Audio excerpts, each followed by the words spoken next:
দেখেন সবগুলি নাস্তা কিন্তু আমার তৈরি করা হয়ে গেছে। এখন আমি এটি ভেজে নেব। এটি সকালবেলা অথবা বিকেলবেলা যে কোনো সময় কিন্তু এই নাস্তাটি ঝটপট তৈরি করে খাওয়া যেতে পারে।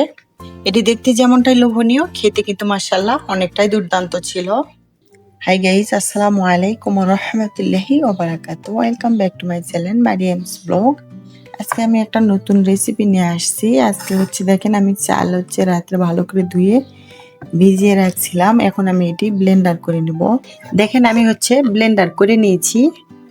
এখন এখানে একটা মিক্সিং বল নিয়েছি আমি 3 টেবিল চামচ আটা। তোমরা এখানে ময়দাও দিতে পারো।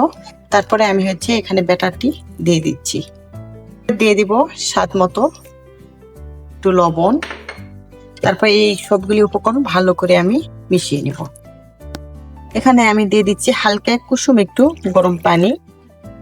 সুন্দর আমি একটা পাতলাও না বেশি ঘনও না, মিডিয়াম সাইজে একটা ব্যাটার তৈরি করে নিব। আমি কিন্তু এর মাঝে আর কোনো কিছুই দিব না, শুধু লবণ দিয়ে আমি এটি ব্যাটারটি গুলিয়ে নিলাম। এখন এটি 10 মিনিটের জন্য রেস্টে রাখবো। এই নাস্তাটি তৈরি করতে যে পুলটি আমি তৈরি করব, এই জন্য এই উপকরণগুলি লাগবে। পেঁয়াজ আমি কেটে নিয়েছি। এখানে আমি কাঁচামরিচ, ধনিয়া পাতা কেটে নিয়েছি। এখানে মুরগির যে একটু বুকের অংশ, সে এক টুকরো মুরগির মাংস আমি কেটে নিয়েছি। চলুন দেখা যাক কিভাবে এই পুলটি আমি তৈরি করি। এখানে একটা ফ্রাই প্যান বসিয়ে দিয়েছি। দিয়ে দিব পেঁয়াজগুলি আর দিয়ে দিব পরিমাপ মতো একটু তেল। পেঁয়াজগুলি আমি ভালো করে একটু ভেজে নিব, আদা ভাজা করে নিব। এই তো পেঁয়াজগুলি কিন্তু আদা ভাজা হয়ে গেছে। এখন দিয়ে দিলাম মুরগির মাংসটুকু। এখন পেঁয়াজের সঙ্গে এটিও ভালো করে আমি ভেজে নিব। এই পর্যায়ে দিয়ে দিব আমি একটু মশলা। এখানে আমি একটু হলুদের গুঁড়া, মরিচের গুঁড়া, একটু জিরা, ধনিয়ার গুঁড়া, এটি একটা ফ্রান্সের একটা মশলা। আর এখানে নিচে একটু কারি পাউডার, সবগুলি দিয়ে দিলাম। মশলাটা কিন্তু তোমরা তোমাদের পছন্দ মতো দিবে। আমি আমার পছন্দ মতো দিলাম, কারণ অনেকে একটু মশলা বেশি পছন্দ করে, অনেকে আবার কম পছন্দ করে। এটা তোমাদের পছন্দ মতো তোমরা দিতে পারো। তারপরে মশলার সঙ্গে আমি মুরগিটি ভালো করে একটু নেড়ে চেড়ে নিচ্ছি। প্রায় একটু ভাজা হয়ে গেছে। এ পর্যায়ে আমি দিয়ে দিব আমি যে কাঁচামরিচ আর ধনিয়া পাতাগুলি রেখেছিলাম, ওগুলি আমি দিয়ে দিচ্ছি। তারপরে দেখেন আমি অল্প একটু পানি দিলাম, কারণ এটি বেশি পানি দেওয়ার প্রয়োজন নাই। এটি কিন্তু অল্প একটু জাল দিলে কিন্তু সিদ্ধ হয়ে যাবে। 10 মিনিটের জন্য এখন ঢেকে রাখবো। দেখেন পুলটি কিন্তু আমার তৈরি হয়ে গেছে। এখন আমি এটি সাইডে রেখে দিব। এখানে বড় একটা ফ্রাই প্যান বসিয়ে দিলাম। এদিকে কিন্তু আমার ব্যাটারটি দেখেন একবারে পারফেক্ট হয়ে গেছে। আমি কিন্তু ফ্রাই প্যানের মধ্যে কিন্তু কোনো প্রকার তেল দিব না। এখন আমি পাতলা করে কয়েকটি রুটি বানিয়ে নিব। একবারে পাতলা করে বানিয়ে নিব, তাহলে কিন্তু এটি খেতে অনেকটাই মজা হবে। এই তো দেখেন রুটিটা কিন্তু আমার হয়ে গেছে। এখন আমি এটি উঠিয়ে নিব। এত দূরে এসেও যারা আমার ভিডিওটিতে একটা লাইক দিতে ভুলে গেছেন বা এখনো লাইক দেন নাই, প্লিজ আমার প্রিয় ভাইয়া আপুরা একটা লাইক দিয়ে দিবেন।